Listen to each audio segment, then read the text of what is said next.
बिस्मिल्लाहिर्रहमानिर्रहीम अस्सलामु अलैकुम। Welcome back students. आज का जो हमारा टॉपिक ऑफ स्टडी है वो हिस्ट्री ऑफ क्लासिफिकेशन है। इससे पीछे हमने क्लासिफिकेशन के बारे में और बायोडाइवर्सिटी के बारे में डिस्कस किया था। आज का जो हमारा लेक्चर है वो टोटली हिस्ट्री पर होगा और हिस्ट्री में हम डिस्कस करेंगे कि किस किस साइंटिस्ट ने क्या काम किया है और उनकी क्या कंट्रीब्यूशन है क्लासिफिकेशन के हवाले से या स्टडी ऑफ लिविंग ऑर्गेनिजम्स के हवाले से। फिर उसके बाद जो 2, 3 एंड देन 5 किंगडम क्लासिफिकेशन जो बना है उसमें कौन कौन से करेक्टरिस्टिक्स हैं उनके, थोड़ा बहुत वो इसकी हिस्ट्री में भी डिस्कस करेंगे। मजीद वो हम इसको जो किंगडम सिस्टम है वहां पे भी डिस्कस कर लेंगे। तो स्टार्ट करते हैं आज का लेक्चर जो कि टोटली हमारा हिस्ट्री पर होगा। तो हिस्ट्री की बात करें तो सबसे पहले स्टूडेंट्स हमारे पास जो साइंटिस्ट आता है दैट इज एरिस्टोटल। एरिस्टोटल की क्या कंट्रीब्यूशन है? First person who classified living organisms, यानी एरिस्टोटल जो है वो पहला बंदा था, वो पहला साइंटिस्ट था जिसने सबसे पहले जो है वो लिविंग ऑर्गेनिजम्स को स्टडी किया था और उसको क्लासिफाई किया था। उसके बाद एक मुस्लिम साइंटिस्ट का जिक्र आता है, अबू उसामा अल जहेज। इसने क्या किया था? Describe 350 species of animals. इसने जो है वो 350 स्पीशीज जो एनिमल्स की हैं उसको डिस्क्राइब किया था, यानी 350 स्पीशीज के कैरेक्टरिस्टिक्स और उनकी तमाम जो क्लासिफिकेशन है उसको बताया था। देन है एंड्रिया सिसल पिनो। इसने क्या किया था? Divided plants into 15 groups, called them genera. इस साइंटिस्ट ने क्या किया था सिसल पिनो ने कि जो प्लांट्स के ग्रुप्स हैं उनको 15 ग्रुप, यानी जो प्लांट की स्पीशीज हैं उनको 15 ग्रुप्स में जो है वो डिवाइड किया था या उसकी ग्रुपिंग की थी। ठीक है, उसको हम जेनरा के नाम से जानते हैं, जिसको आप जीनस भी कहते हैं। ठीक है, ये हम इंशाल्लाह टैक्सोनॉमिक इन हायरार्की के अंदर इसको डिटेल से डिस्कस करेंगे। उसके बाद एक साइंटिस्ट है जॉन रे। ठीक है, ये जो 7 डेट्स लिखे हुए हैं ये इनकी डेट ऑफ बर्थ और डेट ऑफ डेथ है। Published important works on the classification of plants. इसने भी जो है वो प्लांट्स को डिस्कस किया था या उसको रिसर्च करके और अपने जो रिसर्च पेपर्स हैं उनको पब्लिश किया था। देन है Tournefort. He introduce the taxa of class and species. ठीक है, इसने क्या किया था? क्लास और स्पीशीज जो टैक्सा है इसको जो है वो डिस्क्राइब किया था या इसको इंट्रोड्यूस करवाया था। ये हम टैक्सोनॉमिक हायरार्की में डिटेल से पढ़ेंगे, ये जितने भी टैक्सा आएंगे उसके अंदर। ठीक है, उसके बाद है कार्ल्स लिनियस। ये बहुत ज़्यादा इसने काम किया है लिविंग ऑर्गेनिजम्स पे, स्पेसिफिकली एनिमल्स भी और प्लांट्स भी। He group species according to similar physical characteristics. इसने क्या किया था? स्पीशीज को जो है वो ग्रुपिंग की थी अकॉर्डिंग टू सिमिलर कैरेक्टरिस्टिक्स। ये हम पहले भी पढ़ चुके हैं। ठीक है, क्लासिफिकेशन किस बेस पे होती है? सिमिलर कैरेक्टरिस्टिक्स और डिफरेंट कैरेक्टरिस्टिक्स पर, यानी सिमिलैरिटीज और जो डिफरेंट कैरेक्टरिस्टिक्स हैं उनकी बेस पर। According to earlier classification system, organisms were classified into 2 kingdom, then 3 and then 5 kingdom system. सबसे पहला जो किंगडम सिस्टम बना था वो 2 किंगडम सिस्टम था, यानी जो अर्लियर था। ठीक है, उस वक्त के साइंटिस्ट ने सिर्फ 2 ग्रुप्स बनाए थे और उसको 2 किंगडम सिस्टम का नाम दिया था। ठीक है, किंगडम का मतलब है पूरी एक जो रियासत होती है, जिस तरह पूरा एक ग्रुप होगा लिविंग ऑर्गेनिजम्स का, तो उसमें जितने भी ऑर्गेनिजम्स आएंगे, जितने भी जानदार आएंगे वो उसमें रखे जाएंगे अकॉर्डिंग टू द सिमिलैरिटीज, और फिर जो डिफरेंट होंगे उनको एक डिफरेंट ग्रुप के अंदर रखा जाएगा। तो वो जो एक पूरा ग्रुप बन जाएगा उसको हम किंगडम का नाम देंगे। तो 2 किंगडम का मतलब है कि 2 ग्रुप बनाए गए थे। अब 2 ग्रुप वो कौन से थे? प्लांटाई एंड एनिमेलिया। ठीक है, ये ओल्डेस्ट ग्रुप क्लासिफिकेशन का सिस्टम है। Oldest system and classified organisms into 2 kingdoms, Animalia और प्लांटाई। यानी सबसे पहले जो है वो सिर्फ 2 ग्रुप बनाए गए, एनिमिलिया और दूसरी तरफ प्लांटाई। एनिमिलिया के अंदर वो जानदार रखे गए जो एनिमल कैरेक्टरिस्टिक्स रखते थे, जो मूवमेंट करते थे। ठीक है, जो इंजेस्टिव मोड वाले थे उनको सबको एनिमिलिया के अंदर रखा गया और बाकी तमाम को जो है वो प्लांटाई के अंदर रखा गया था। Kingdom प्लांटाई includes autotrophs. अब प्लांटाई के अंदर वो सारे थे जो ऑटोट्रॉफ्स इन नेचर थे, जो अपनी खुराक खुद तैयार कर सकते थे। फिर चाहे वो प्लांट्स हों या जो साइनोबैक्टीरिया है वो भी इसी में ही रखा गया था, या इससे रेलेवेंट जितने भी ऑटोट्रॉफ्स थे। फॉर एग्जांपल जैसे कि एल्जी हैं वो भी जो है प्लांट लाइक स्ट्रक्चर्स रखते हैं, तो इस वजह से ऑटोट्रॉफ्स भी हैं, तो इस वजह से उनको इसी ग्रुप में रखा गया था। Bacteria, fungi and algae were included in it. यानी बैक्टीरिया भी, फंजाई भी और एल्जी भी, इन सबको भी जो है वो प्लांट के अंदर रखा गया था। बाकी जो इनसे डिफरेंट थे एनिमल लाइक कैरेक्टरिस्टिक्स वाले, उनको एनिमिलिया के ग्रुप में रखा गया था। Organisms depend on autotrophs like heterotrophs included in kingdom Animalia. अब वो तमाम जानदार जो इन ऑटोट्रॉफ्स पे डिपेंड कर रहे थे अपनी खुराक के लिए। ठीक है, ऑटोट्रॉफ्स सारे प्लांटाई के अंदर रखे गए थे, ठीक है। फंजाई भी, एल्गी भी और बैक्टीरिया भी इसी के अंदर ही थे और तमाम प्लांट्स भी इसी के अंदर ही थे।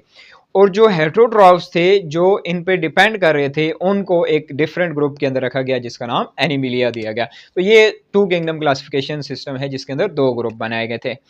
अब यहाँ पे थोड़ा सा प्रॉब्लम आ रहा था। वो प्रॉब्लम क्या था, कुछ ऐसे जानदार थे जिनके कुछ कैरेक्टरिस्टिक्स एनिमल से और कुछ प्लांट से मिलते जुलते थे। अब उनको जो है वो प्लेस करना मुश्किल हो रहा था कि अगर हम एनिमल में रखते हैं तो प्लांट लाइक कैरेक्टरिस्टिक्स वाले जो हैं उनकी वजह से जो है वो बीच में प्रॉब्लम आती है, या अगर उसको प्लांट्स में रखें तो एनिमल की वजह से उसमें प्रॉब्लम्स आती हैं। तो उनके साथ क्या सलूक किया गया वो देखते हैं हम।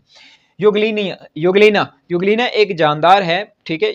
एक यूनिसेलुलर ऑर्गेनिज्म है और ये है भी माइक्रोस्कोपिक है। अब ये देखें, unicellular organism with both plant like presence of chlorophyll and animal like heterotrophic mode of nutrition in darkness and lack of cell wall।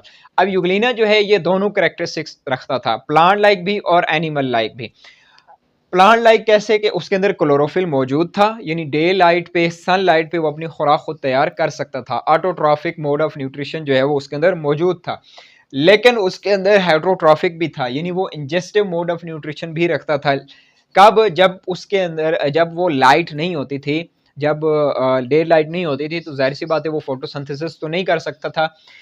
दो कि उसके अंदर जो है वो क्लोरोफिल मौजूद था, लेकिन फिर वो क्या करता था, in darkness and lack of cell wall. अब सेल वॉल भी उसके अंदर मौजूद नहीं थी। आपको पता है एनिमल जो एनिमिलिया पूरा है उसके जो किंगडम है उसके अंदर भी सेल वॉल नहीं होती। तो ये जो एक समझे कि तजाद आ रहा था, ठीक है, कि कुछ कैरेक्टरिस्टिक्स एनिमल वाले कुछ प्लांट वाले, तो इनके लिए जो है वो एक सेपरेट किंगडम बनाई गई थी जिसको हम थ्री किंगडम सिस्टम का नाम देते हैं। टू किंगडम में प्लांटाए और एनिमल, थ्री किंगडम में जो है प्लांटाए और एनिमल को रहने दिया, एक सेपरेट किंगडम बनाई गई जिसको नाम दिया गया प्रोटिस्टा का। German scientist Ernst Haeckel introduce third kingdom Protista to separate Euglena like unicellular from multicellular organisms. ठीक है, थर्ड किंगडम सिस्टम जो है प्रोटिस्टा जिसको नाम दिया गया, उस किसने बनाई, किसने इंट्रोड्यूस करवाई? अर्नस्ट हाइकल, ये एक साइंटिस्ट का नाम है, ठीक है। और उस किंगडम को नाम दिया गया प्रोटिस्टा का, यानी टू किंगडम, फिर उसके बाद थ्री किंगडम। टू वही जो टू वाली थी प्लांटाए और एनिमिलिया, उस वो नाम वो ग्रुप वैसे ही रहने दिए।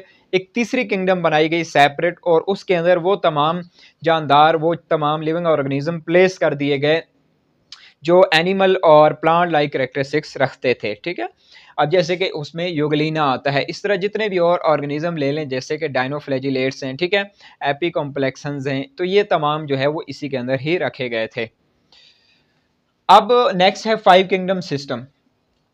पहले टू, फिर थ्री, अब फाइव। अब यहाँ पर भी प्रॉब्लम आ रही थी कि जो तीसरी किंगडम बनाई गई थी, अब थ्री किंगडम में क्या किया गया, जितने भी प्लांट लाइक थे, ऑटोट्रॉफिक थे, वो प्लांट में रखे गए, जो इंजेस्टिव मोड ऑफ न्यूट्रिशन थे हेटेरोट्रॉफिक, वो एनिमल में रखे गए, और जो यूग्लिना लाइक थे यूनिसेलुलर, वो तमाम के तमाम प्रोटिस्टा में रखे गए। अब इसमें जो यूनिसेलुलर या माइक्रोस्कोपिक की बात की जाए तो उसमें बैक्टीरिया भी आ रहा था और कुछ फंजाई भी आ रहे थे। तो फंजाई की बात करें तो वो ऑटोट्रॉफिक नहीं है बिल्कुल भी, वो ना ही इंजेस्टिव है, वो एब्जॉर्प्टिव मोड ऑफ न्यूट्रिशन रखता है। और बैक्टीरिया की बात करें तो बैक्टीरिया भी जो है वो हेटेरोट्रॉफिक है और ना ही उसके अंदर कोई फोटोसिंथेसिस होती है, तो उसके लिए भी कोई सेपरेट किंगडम बनानी थी, और है भी वो यूनिसेलुलर। उसके कैरेक्टरिस्टिक्स इन तमाम से जो है वो बहुत ज़्यादा डिफरेंट थे, इस वजह से बाद में जो है वो फाइव किंगडम क्लासिफिकेशन सिस्टम बनाने की नौबत आ गई ताकि इन तमाम के कैरेक्टरिस्टिक्स की बुनियाद पर जो है वो इनको सेपरेट किया जाए। अब फाइव किंगडम में जो है वो पांच ग्रुप बनाए गए, Animalia, Plantae, Monera, Protista and then Fungi. ठीक है, ये पहले जो तीन थे ना थ्री किंगडम वाले, प्लांटाए, एनिमिलिया, प्रोटिस्टा, इनको सेम रहने दिया। दो न्यू किंगडम जो है वो इंट्रोड्यूस करवाई गई जिनका नाम क्या रखा गया, एक मॉन्ड्रा और फिफ्थ जो है वो लास्ट वन वो फंजाई, उसको नाम दिया गया। फंजाई सारे जो है वो उसमें प्लेस कर दिए गए। इसकी हिस्ट्री के बारे में पढ़ते हैं। In 1937 E Chatton suggested the term prokaryotic to describe bacteria and eukaryotic to describe plant and animal cells. अब यहाँ पे एक और नई बात जो है वो सामने आई है। ओवरऑल अगर हम देखें जितने भी जानदार हैं उनमें से कुछ ऐसे सेल हैं या कुछ ऐसे जानदार हैं जिनके सेल में न्यूक्लियस ही नहीं होता, वो विदाउट न्यूक्लियस होते हैं। उनकी जो एग्जाम्पल है वो बैक्टीरिया है। बैक्टीरिया जितने भी हैं वो सारे के सारे प्रोकैरियोट हैं जिनके सेल में न्यूक्लियस नहीं होता, ठीक है। जिनके सेल में न्यूक्लियस नहीं होता उनको हम प्रोकैरियोट कहते हैं और वर्ड निकला है प्रोकैरियोटिक से, ठीक है। ये एक लैटिन ग्रीक वर्ड से जो है वो ड्राइव हुआ है। तो प्रोकैरियोट्स वो हैं जिनके न्यूक्लियस में जिनके सेल में न्यूक्लियस नहीं होता, और वो तमाम जानदार जिनके सेल में न्यूक्लियस मौजूद है वो तमाम के तमाम यूकैरियोट्स कहलाते हैं, जो कि यूकैरियोटिक वर्ड से जो है वो ड्राइव हुआ है। अब इनको भी हमने सेपरेट करना था, तो अब इनके लिए इसकी वजह से भी जो है वो 5 किंगडम सिस्टम बनाना पड़ गया। नेक्स्ट है in 1967 Robert Whittaker introduce 5 kingdom system classification system. अब ये आपने ऑब्जेक्टिव पॉइंट ऑफ व्यू से याद रखना है कि 5 किंगडम जिसने बनाई थी वो रॉबर्ट विटेकर था, और सन कौन सा था, ईयर कौन सा था, 1967। और थर्ड किंगडम सिस्टम किसने बनाई थी, अर्नस्ट हाइकल ने। ये आपने ऑब्जेक्टिव पॉइंट ऑफ व्यू से इसको याद रखना है। 5 किंगडम की बात करें तो स्टूडेंट्स 5 किंगडम्स कौन कौन सी बनाई गई थी, मोनरा, प्रोटिस्टा, फंजाई, प्लांटाई, एनिमिलिया। मैंने आपको बताया है पहले भी, प्लांटाई, एनिमिलिया, मोनरा सेम रहने दी गई, प्रोटिस्टा सेम रहने दी गई, और दो न्यू किंगडम्स जो है वो इंट्रोड्यूस करवाई गई जो कि मोनरा और फंजाई हैं।